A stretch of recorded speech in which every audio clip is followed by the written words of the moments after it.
السلام علیکم ورحمۃ اللہ وبرکاتہ۔ یہ مسجد جمعہ ہے اور اس کے مین گیٹ سے بالکل سیدھے آپ روڈ کراس کریں۔ دونوں روڈ کراس کرنے کے بعد آپ یہاں دیکھیں گے یہ ایک 4 دیواری جنگلہ بنا ہوا ہے۔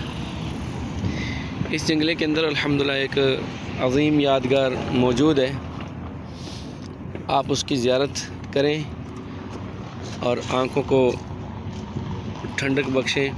ماشاءاللہ یہ مبارک گھر ہے سیدنا عتبان بن مالک رضی اللہ تعالیٰ عنہ کا۔ یہ صحابی رسول ہیں اور یہ نابینا تھے۔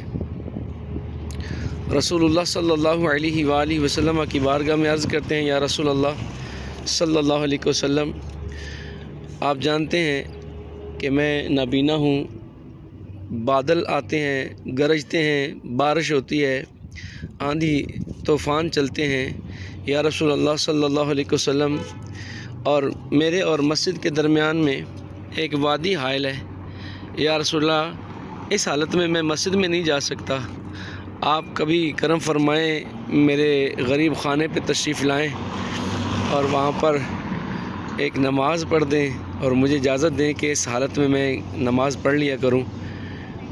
رسول اللہ صلی اللہ علیہ وسلم جناب سیدنا صدیق اکبر رضی اللہ تعالیٰ عنہ کے ساتھ اس مقام پر تشریف لائے اور پوچھا کہ اے عتبان، تم کہاں نماز پڑھنا چاہتے ہو؟ تو جہاں پر وہ نوافل وغیرہ پڑھا کرتے تھے وہاں پر اشارہ کیا، یا رسول اللہ میں یہاں پر پڑھتا ہوں۔ سبحان اللہ، میرے کریم آقا نے وہاں پر نماز پڑھی۔ سبحان اللہ، عتبان بن مالک نے آپ کی ضیافت کی اور گوشت پیش کیا بھنا ہوا، آقا کریم علیہ السلام نے تناول فرمایا اور پھر یہاں سے تشریف لے جانے لگے تو عرض کرتے ہیں، یا رسول اللہ صلی اللہ علیہ وسلم، کیا مجھ کو اجازت ہے کہ میں گھر میں ہی نماز پڑھ لیا کروں؟ رسول اللہ صلی اللہ علیہ وسلم نے فرمایا، عتبان کیا تم اذان کی آواز سنتے ہو؟ ہاں یا رسول اللہ صلی اللہ علیہ وسلم، میں اذان کی آواز تو سنتا ہوں۔